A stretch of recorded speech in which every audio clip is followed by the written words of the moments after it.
I think it's time to blow this scene. Get everybody in the stuff together. Okay, 3, 2, 1, let's jam. Bonjour à toutes et à tous et bienvenue dans ce nouvel épisode de Fenêtre sur Diorama.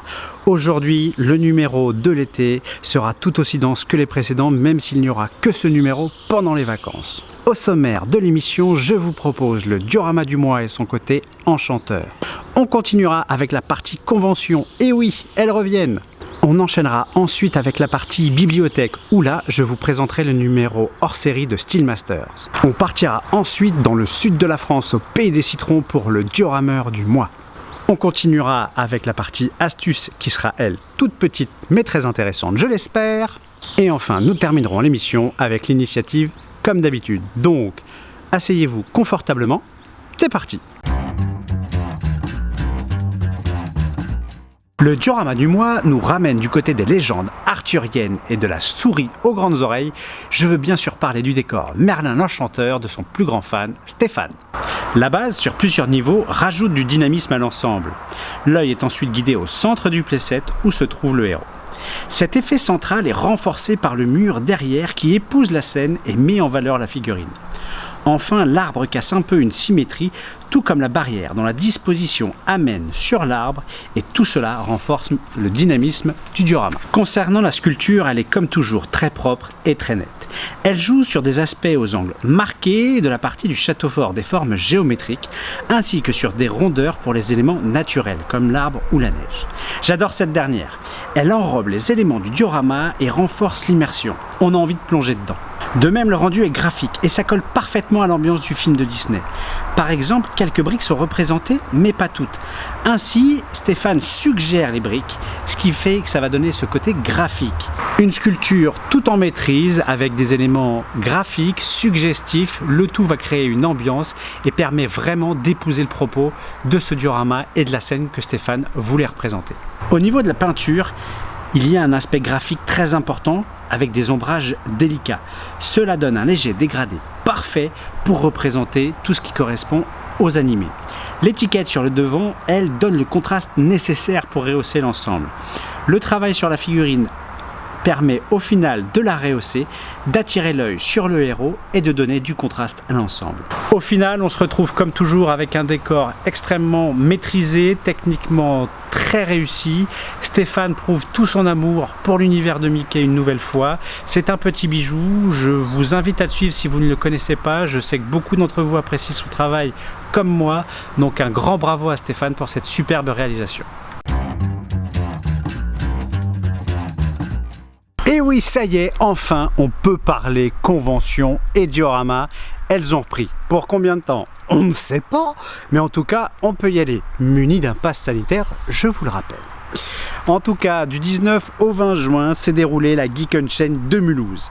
Là-bas, le Krusty Crew avec le doc et One Piece Passion, ainsi que Iron Atom, ont pu proposer un stand assez important.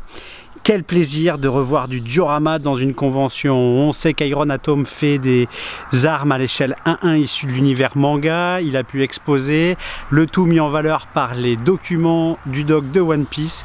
Cela a donné un stand hyper dynamique, hyper attractif. Et donc voilà, le Krusty Crew a pu exposer. On a pu voir pas mal de dioramas qu'on connaissait, un petit peu de nouveautés. Bref, j'espère que le public en a profité. Les photos viennent aussi bien de la Krusty Crew, mais également du groupe Resin French Touch et de Damien Hachit ou Hachi, excuse-moi si je me trompe dans la prononciation. En tout cas, merci à eux pour les photos. Mais surtout, ce qui est intéressant, c'est de savoir que c'était pas que dans l'Est. Il s'est également passé en Haute-Garonne, près de Toulouse, Caramanga, du 3 au 4 juillet. Là-bas, il n'y avait pas un, mais deux stands de diorama ou de tout ce qui est création. On peut voir notamment le stand de Gilles Maquin, qui est un stand assez excellent. Gilles est quelqu'un de connu dans le milieu, qui fait souvent quelques expositions dans le sud, et on adore vraiment ce qu'il fait. Et en tout cas, moi, j'adore vraiment ce qu'il fait. Et il y avait également les amis de ma déesse, avec notamment Seyane Poul qui était sur le stand, qui a pu montrer un petit peu les travaux de l'association. Et donc voilà, le diorama a encore pu exister un peu partout en France. J'espère que vous avez été présents pour ces rendez-vous, que vous accompagnerez encore les différents stands. Donc bravo à ceux qui ont exposé. Ça fait du bien de retrouver tout ça, de se retrouver sur les expos et j'espère qu'on pourra tous se faire des bisous là-bas très bientôt. Pour la partie bibliothèque, je vais vous parler du hors-série de Steelmaster sur les dioramas militaires. Pourquoi je vous en parle alors que c'est pas de la pop culture? Tout simplement parce que dans ce bouquin, Franck Bazin, à travers 4 dioramas, va vous parler de techniques, aussi bien de maquettistes que donc pour le montage de maquettes, leur peinture, mais également de dioramas sur la façon dont il va travailler. Donc il y a toute la partie technique qui est forcément intéressante. Mais ce que j'apprécie le plus, c'est qu'il va vraiment parler de la partie concept. Il va vraiment s'attarder sur les choix qu'il fait, pourquoi il les fait. Donc c'est quelque chose que je trouvais vachement intéressant et que je pense en été super sympa, surtout quand on est loin de son atelier. Donc voilà, je vous invite à acheter ce numéro, 130 pages au prix de 14,90 €, vous le trouvez dans les kiosques normalement.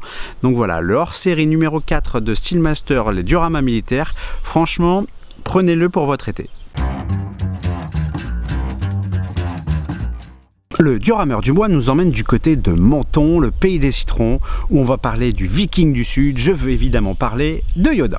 Membre de la Senseiya Squad, Yodin s'est d'abord fait connaître avec ses réalisations lorsqu'il était sur le forum MADS. Yodin, c'est avant tout une approche, un état d'esprit. C'est un technicien avec une grande connaissance des techniques des arts et de la représentation. Ainsi, il va travailler comme en dessin et en sculpture. Son travail est très structuré, que ce soit pour de l'architecture, des éléments naturels ou des représentations humaines. Cela se ressent avec une sculpture très organique, très structurée, que ce soit pour les rochers, pour ses temples, sa végétation, bref, pour l'ensemble de son travail. Son style est très représentatif, il est ancré dans le réel. De plus, sa peinture utilise parfaitement ses connaissances techniques, avec des jeux de couleurs basés sur les dégradés, les nuances et la complémentarité chromatique. Yodin, c'est vraiment un mec qui a eu des intentions, qui va réfléchir son diorama, qui va le penser, qui va avoir des ambitions de rendu. Et une fois qu'il a bien analysé tout ça, avec ses connaissances techniques, il a une vraie aisance de travail et c'est vraiment comme ça qu'il va réussir à avoir le rendu qu'il voulait. Il va vraiment dompter, j'ai envie de dire, ses intentions pour en faire du concret. Au final, Yodin est un diorameur qui va observer le monde qui l'entoure, qui va le conceptualiser énormément et qui va faire des partis pris, par exemple pas d'impression 3D pour le monsieur ou de découpe laser. Il va énormément travailler à la main, énormément travailler sur de la technique et donc c'est quelqu'un qui va observer, conceptualiser pour mieux ressortir la quintessence de ce qu'il aime. Donc vraiment suivez Yodin si ce n'est pas déjà fait et je vous rappelle il est membre de la Senseiya Squad. Pour l'astuce du mois, il n'y aura quasiment pas de visuel, mais en fait, je voulais vous en parler quand même. C'est Maharprod qui a fait une vidéo sur laquelle il va montrer comment il représente du tissu. Alors certes, je l'ai déjà fait, mais lui, en fait, il va utiliser de la gaze médicale. C'est quelque chose que je n'avais pas pensé et je trouve ça super intelligent. Si vous avez l'occasion, j'en ferai sans doute une vidéo un petit peu plus poussée, mais voilà, c'était pour vous dire que la gaze médicale, c'est quelque chose qui peut servir pour faire du tissu. Alors comme toujours, attention à l'échelle, mais voilà, on a cette idée en tête, on la garde et on la testera. Et n'hésitez pas comme ça quand vous êtes en vacances à essayer de profiter de ce moment-là pour voguer à d'autres recherches de rendu, ça peut être toujours sympa. Et donc voilà, Maharprod a fait une petite vidéo donc, sur le Watergun Challenge, donc à un moment donné, si vous allez la voir, ça vous permettra de voir comment il fait son tissu. L'initiative du mois nous amène sur l'utilisation de papier découpé et un rendu en 3D et je vais vous parler de Dioramax. Technique qui se répand de plus en plus. Dioramax en fait va adapter plein d'éléments de la pop culture, que ce soit des comics, des animés, des mangas, des bandes dessinées, des jeux vidéo, des films. Bref, il touche à tout. Comme vous le voyez sur les photos, beaucoup de dynamisme, beaucoup d'émotions, beaucoup de nostalgie. Il y a vraiment quelque chose qui se passe. C'est un excellent moyen de décorer son intérieur, notamment quand vous voulez faire autre chose que du diorama physique avec du poly. Donc je trouve que ça donne une autre perspective au diorama. Ça l'emmène vers d'autres circuits. C'est super intéressant. C'est quelque chose qu'on voit beaucoup et de plus en plus. Je sais que Jaxdio par exemple fait des cartes Pokémon comme ça. Mais voilà, c'est vraiment quelque chose dont je voulais vous parler parce que ça amène vraiment de la nouveauté.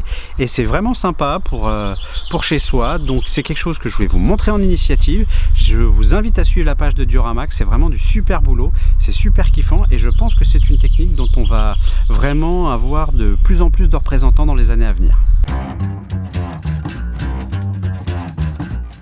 Voilà, l'émission est maintenant terminée. Je vous souhaite à tous un bel été. Profitez-en bien, reposez-vous. Bonnes vacances à tous. Prenez soin de vous et de vos proches. Et surtout, vous coupez pas les doigts. C'est très pratique pour faire du diorama. Salut!